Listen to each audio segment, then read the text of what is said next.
Olá, pessoal!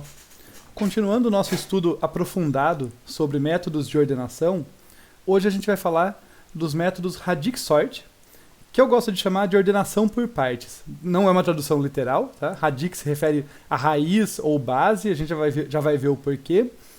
Mas vamos focar na ordenação por partes, tá? Essa é a ideia central que eu quero que vocês tirem dessa aula. Como a gente consegue tornar mais eficiente ali, abordar uma ordenação que não seria tão eficiente por outros métodos, usando essa ideia de quebrar em pedaços menores. Né? Ideia recorrente de computação. Essa aqui não é exatamente uma ideia recursiva, não é o caso, mas é também essa ideia de quebrar em pedaços menores. De um ponto de vista diferente aí do que vocês têm visto. E por que diferente? Já vai ficar claro. Vamos começar lembrando que na última aula a gente viu o Counting Sort. E, para relembrar vocês, o Counting Sort vai ser útil ao longo dessa aula, então vamos começar relembrando que a ideia central dele é contar o número de predecessores que cada chave tem para posicionar corretamente os elementos no vetor ordenado. Se eu sei quantos predecessores uma chave tem, quando eu me deparo com ela, eu já sei em qual posição, em qual índice do vetor ordenado que ela deve cair, mesmo que eu ainda não tenha colocado os outros elementos. Eu não preciso ir colocando do início para o fim do vetor, eu já sei exatamente onde colocar ele. O lance do Counting Sort ele consegue contar esses predecessores com eficiência. Pelo menos, né, destacando aqui, olha, ele é muito eficiente, em particular ele vai ser muito eficiente em calcular esses predecessores. Mas isso quando as chaves são inteiros pequenos. Aí vocês já começam a ver de onde que vai vir a ideia do por partes, a ordenação por partes do Radix-Sort, vão ser partes da chave. Porque a gente já sabia, quando a chave era um inteiro pequeno, Counting Sort dá conta. Né? Mas e se a chave for um inteiro grande ou algum outro elemento grande? No final, tudo pode ser pensado como um conjunto de bits ali, né? Uma sequência de bits. Você poderia interpretar como um inteiro. Mas e se for grande? O que eu faço? Eu posso usar os métodos tradicionais. Eu posso usar o Counting Sort, mas ele provavelmente vai patinar. Já vamos falar de um exemplo disso. Ou eu posso encarar esse problema usando o Radix-Sort. Eu comecei jogando muitas bolas do ar aqui, só para dar a intuição para vocês, e a gente já vai detalhar melhor. Para começar a detalhar, deixa eu lembrar vocês o que eu quero dizer por inteiros pequenos. Tá? Que não quer dizer inteiro de 1 a 5. Né? Não, esse pequeno é relativo a um parâmetro do problema ali. Ele pode ser em valor absoluto até que grandinho e tal. Mas o que eu quero dizer é que esses valores inteiros estão entre 0 e R-1. Tá? Seria mais justo dizer que eles são num intervalo de tamanho R, porque dá para adaptar. Mas a gente não viu a versão adaptada, a gente viu a versão que ataca diretamente. Olha, os inteiros têm que ser, as chaves têm que ser inteiros que estão entre 0 e R-1. Tá, mas até aí eu roubei, né? R-1, o que é R? É aí que é o ponto importante. R é um valor limitado pelo número de elementos do conjunto. Então, basicamente, o que eu estou dizendo é, se eu tiver um conjunto que tem 1000 elementos e um intervalo no qual está distribuído as chaves for de 0 a 999, beleza. Ou próximo disso, tá? Não precisa ser exatamente, mas for da mesma ordem de grandeza, for limitado a essa ordem de grandeza. Tá bom, Counting Sort vai ser muito rápido.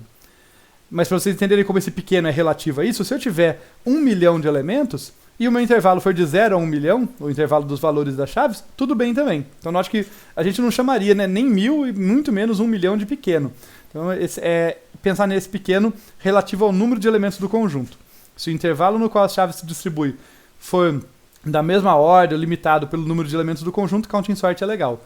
Se ele for muito maior, pode acontecer, né? Pode ser que eu tenha pouquinhas chaves, tipo minha agenda telefônica, né, assim, dos meus amigos, lá tem meia dúzia só, mas cada número é grandão. Daí as chaves são muito grandes, mesmo que o número de elementos é pequeno, daí não é tão legal. Para deixar isso mais claro, vou começar com um quiz aqui para vocês, o nosso quiz 1 para vocês pensarem, fazerem a continha. Eu quero que vocês tentem perceber a limitação do Counting Sort, considerando um vetor que tem 1 milhão de elementos, então olha, o número de elementos 1 milhão, e as chaves são inteiros de 32 bits. Cabe a vocês, computeiros, saber qual que é o range de valores que o inteiro com 32 bits pode ocupar. Vai ter uma exponencial aí para vocês calcularem, só para dar a dica, mas vá lá. Então, com isso vocês sabem o número de elementos do conjunto, vocês têm como calcular o intervalo de valores que as chaves podem representar, e eu quero saber qual que é a eficiência do counting sort neste caso. Qualquer coisa volta para a aula anterior, né? A gente tem que aprender a consultar quando não lembra totalmente. Mas legal, então, feito esse detalhamento aí dos pontos fortes e limitações, aí a limitação principal do counting sort, a gente vai para aquilo que eu já tinha dado spoiler, né? Olha só. E se as chaves forem inteiros grandes, né, nesse contexto que a gente falou, é muito maior do que o número de elementos que eu estou tentando ordenar. Nesse caso, a gente pode ir para essa ideia de dividir as chaves, né, para ordenar esses conjuntos cujas chaves são grandes, a gente pode ir para essa ideia de dividir as chaves em pedaços menores. E daí a gente ordena por etapa, tá? Se eu não estou considerando a chave inteira, não tem como eu ordenar olhando só para um pedacinho dela e achar que está tudo certo. Acho que é intuitivo perceber isso, né? Mas eu vou ordenar por etapas, né? No fim eu vou considerar todos os pedaços e a gente chega lá. Então essa é a ideia central dos métodos de ordenação Radix-Sort. E note que eu falei métodos. Já vou entrar em detalhes porque que tem aí. Métodos não é só um detalhezinho de implementação, não. São maneiras diferentes de abordar o problema aí. Mas já vou entrar nesses detalhes. Só para deixar bem claro, a gente chama cada um desses pedaços da chave de dígito. E o tamanho desse dígito vai derivar da base. Em português a gente usa mais a palavra base, mas em inglês eles usam a palavra raiz, tá? Então isso aqui não é raiz. Esse radix, do Radix-Sort, significa raiz, mas não é para pensar em raiz por raiz quadrada, tá? Pensem no conceito que a gente entende como base, tipo, base decimal, binária, ou 8 bits, né, que seria a base 256, 2 elevado a 8, 256. Essa é a base, ele quer dizer, numa posição do número, pensa na notação posicional, quantos valores posso ter ali. A base tem a ver com isso. Então, para deixar bem claro, né, desenvolvendo essa ideia, quando eu falo dígito, eles não pertencem necessariamente, eles podem pertencer, mas não necessariamente a 0 até 9, tá? Porque isso, 0 até 9 são os algarismos, os dígitos que a gente aceita na base decimal. Mas a base pode variar aí de acordo com o jeito que eu estou dividindo a minha chave, tá bom? Bem, e eu falei para vocês que tem métodos do Radix-Sort. Vamos então falar desses métodos. Basicamente eles vão estar em dois grandes grupos, ali tem dois tipos principais de algoritmo do Radix-Sort. Como eu vou dividir a chave em vários pedaços, eu posso considerar esses pedaços indo da esquerda para a direita ou da direita para a esquerda. Quer dizer, eu posso considerar, pensando em notação posicional dos valores, gente, eu posso considerar indo do mais significativo para o menos, ou da direita para a esquerda, do menos para o mais. Essa é a diferenciação principal aqui dos métodos que a gente vai ver. A gente vai focar no, como vocês já estão vendo aqui, o spoilerzinho, no LSD Radix-Sort aqui, que significa Least Significative Digit. Tá? Então vou até escrever aqui para ficar registrado. Least Significative Digit. Para vocês não ficarem com ideias erradas aí sobre o que essa sigla significa, tá bom? Então esse método ele vai do menos significativo para o mais, da direita para a esquerda. A gente vai detalhar bastante ele. Se sobrar tempo no final, eu quero contar para vocês um pouquinho do MSD, que é o Most Significative Digit. Ele fica diferente.